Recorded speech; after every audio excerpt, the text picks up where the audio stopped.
Welcome back, brothers and sisters. I am Braden. This is Langley Outdoors Academy, the place where we not only talk about what's going on in the gun world, but also how we're going to fix it together. And the content that we're going to cover tonight is something that Matthew McConaughey, of all people, just announced relating to gun violence and the Senate Bipartisan Safer Communities Act. But it's not always what they say. Sometimes it's about what they don't say in these articles. Everything is going to be linked in the description box below, and I cannot wait to hear what you guys think about this one, and let me know if I land this plane. Now, of course, hit that like button, make sure you subscribe to the channel, and turn the notification bell on. We distribute freedom twice daily on this channel, and we would love to have you along for the ride. But all right, my brothers and sisters. All right. Matthew McConaughey. Do you guys remember last year when they were trying to force feed the Senate Safer Communities Act, the Bipartisan Safer Communities Act, down our throats in telling us that was the solution to everything and the most sweeping gun control changes, big, bold changes, all the talking points from the political class? Well, remember when Matthew McConaughey got up in a White House podium and tried to sell it? Well, now, apparently that made an impact because he's putting forward a nonprofit. But again, like I said in the intro, it's not always what they say in these releases and these stories. Sometimes it's about what they don't say. And that is what I caught, and that's what I need you to let me know if I land this plane. Let's get it. I'm going to show you how much of a crock this actually is. Matthew McConaughey has another demand of Washington on gun safety. The actor has launched a grant initiative to safeguard schools a year after tragedy hit his hometown. Now, I have no problem with him putting together a nonprofit in order for schools to get funding and make sure that there's hardened and there's safe environments for children. No problem with that. In fact, that's kind of what he's talking about. But I want to remind you what the Senate Bipartisan Safer Communities Act did. There's three main things. One, they did red flag law funding for all the states. The only irony is they can't get it because they don't have due process in them. It's a little hitch in the chain, whatever.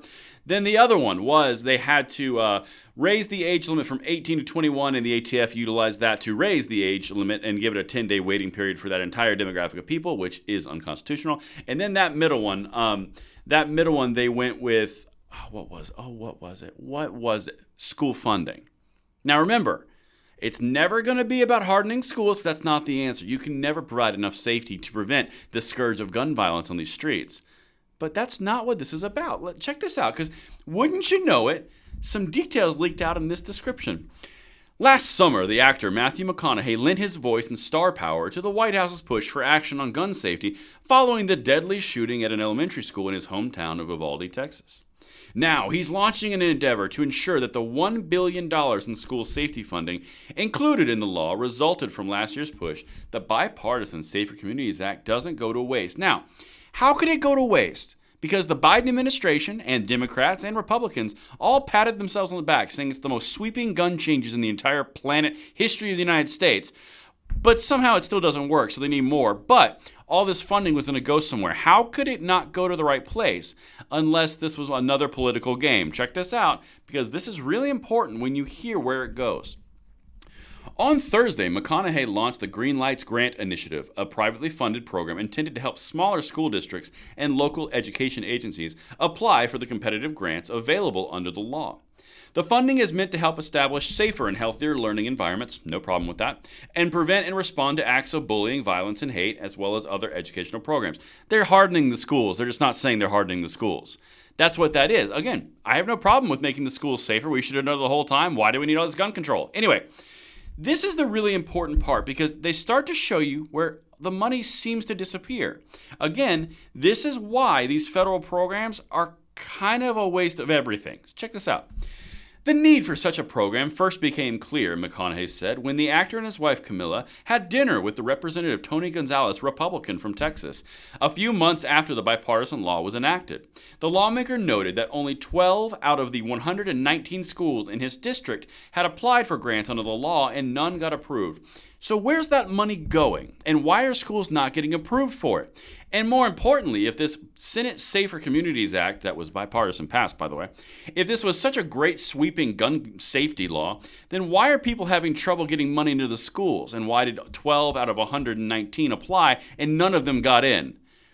That seems a little odd. Anyone else's sniff test going away? Yeah, check this out, this next line. Because this is why you have to have a private initiative to assist a public bill that distributes billions of dollars that no schools are qualifying for. Interesting how these details, this is what I'm talking about, how it leaks out. Under the law, the grant money can be reallocated if it isn't distributed by 2026.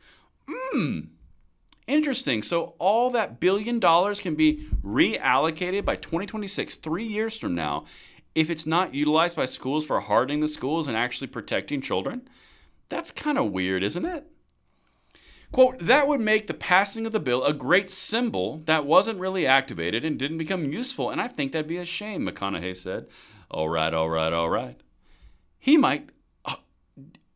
onto something. It might be a shame. It would only be a great symbol, almost like the Democratic Party that wanted a win for Biden and the Republicans who wanted a win in the polls to not seem callous, and basically a win-win for everybody where no effects for any outcome promised or ever delivered. The money happens to go back into circulation and reallocated at 2026, and no schools now tend to happen to be actually qualifying for it. Anyone else smell something? This is why we cover these things so tightly, because things like Matthew McConaughey's private initiative that's helping public funds be distributed in a law that's already passed, which no one's getting any of the money, and then he calls out that it's going to be reallocated by 2026. Anyone else? Anyone else concerned? Okay, and I got one more thing for you, because like I said, this is the stuff that when you follow it this closely, you start to pick up some patterns and go, well, that's weird. Why'd they do that? Sasha Pudleski, the Director of Advocacy for AASA, the School Superintendents Association, said the initiative, quote, doesn't just tell multiple federal agencies to do better, it will model for them how to target federal dollars to schools more equitably and how to level the playing field so that resource-poor communities have a fighting chance to pull down critical school safety funding. I'm all for schools being safe. I'm all for schools being hardened. I'm all for funding across all the schools.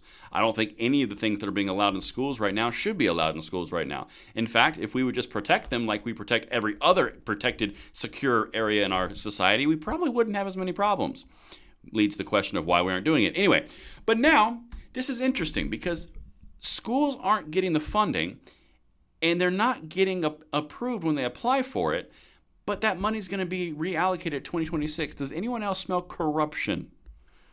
And maybe, just maybe, the Senate bipartisan Safer Communities Act in the Senate may have just been kind of a feel-good measure that didn't do anything except infringe upon 18 to 21-year-olds. And that's what I've got for you guys.